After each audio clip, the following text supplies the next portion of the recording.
Okay, welcome to my presentation on PTSD. I have to apologize in advance. I'm having an issue with my eye. I'm going to give you a general description, the primary symptoms, the prevalence, and treatments.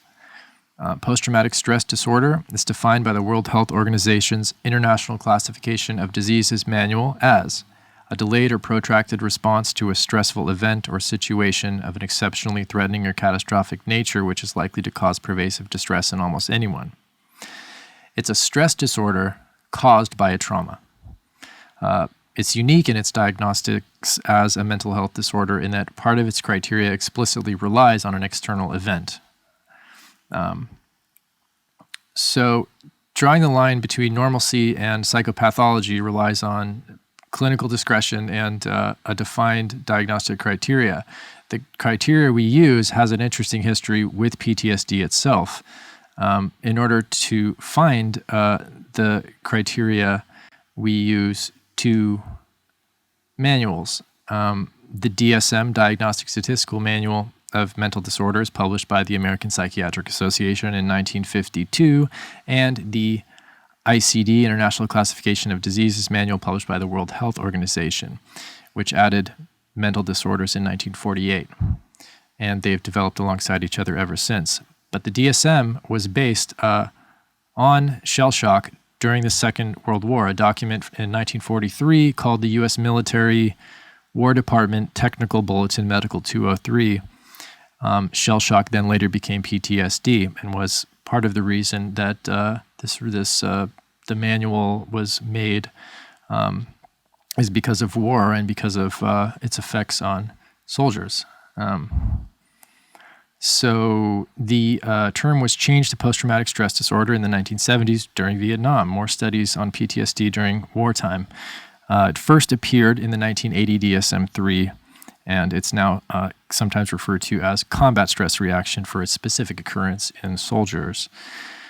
The definition of PTSD in the two manuals is pretty much the same. The ICD-11 has complex PTSD, whereas the DSM does not. The DSM only defines disorders by their diagnostic criteria, which leads me to the primary symptoms. The diagnostic criteria, including the symptomatic criteria in the DSM, begins by defining the trauma. The trauma can be indirect, witnessed, or just otherwise exposure. It says exposure to death, down to the threat of serious injury or the threat of sexual violence. The next symptomatic criteria in the DSM for primary symptoms, I've paraphrased in my own words. The first four are the most descriptive. Intrusion, this would just be intrusion on your normal life, reliving the event, being haunted by it. Avoidance, you don't want to think about it, you don't want to talk about it. Negative alterations, these are the more manic. Negative alterations are just changes for the worse. You can't remember the trauma, so amnesia, negative or distorted beliefs, expectations about the world, about yourself, negative emotions, lack of positive emotions.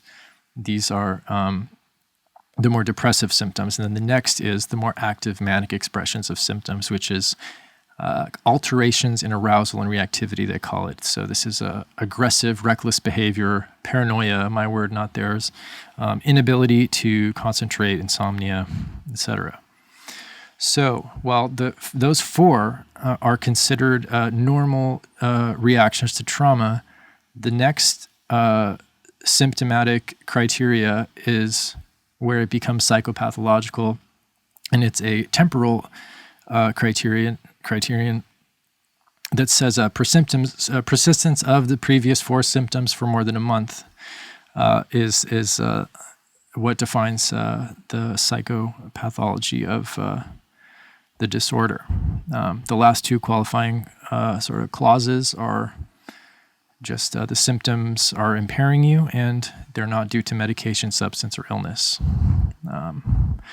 So as far as prevalence, the studies of prevalence in the U.S., which would be the DSM, based on the DSM-IV, are done by the U.S. Veterans Affairs National Center for PTSD.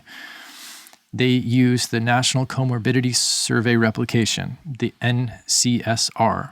They've been doing these studies published in the Archives of General Psychiatry, since the mid-90s. The 1995 study found the lifetime prevalence based on the DSM-IV criteria for men is 3.6%, for women 9.7%. The 12-month prevalence, 1.8%, and 5.2% for men and women, respectively. Lifetime prevalence in the U.S. in this 1995 study, 7.8%. Women are more than twice as likely than men to get PTSD, despite men's proclivity towards more exposure to the trauma. So the same NCSR study in 2005, published in the same journal, on the same DSM-IV criteria, it got slightly lower. On the other side of this, there's the World Health Organization that does epidemiological mental health studies since around the same time in the 90s of 27 countries. They found much lower rates across the world based on their criteria, 0.3 in China, these are from 2008, and 6.1 in New Zealand was the highest and lowest. So again, these were done in 2003 to around that time was because of war.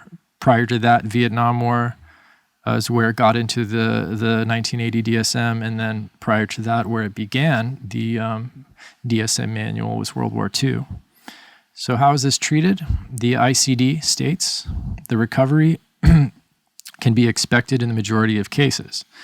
In a small proportion of cases, the condition may follow a chronic course over many years, with eventual transition to an enduring personality change. It's a pretty positive outlook. The most effective treatments include cognitive behavioral therapy techniques, including exposure therapy, cognitive restructuring. They also treat this psychiatrically, obviously, with SSRIs, SNRIs, NDRIs, and benzodiazepams.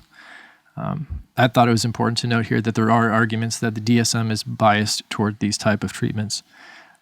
Recent studies have been done at Johns Hopkins University and at Yale involving psychedelics and MDMA. There's also recent research of underlying genetic components of PTSD.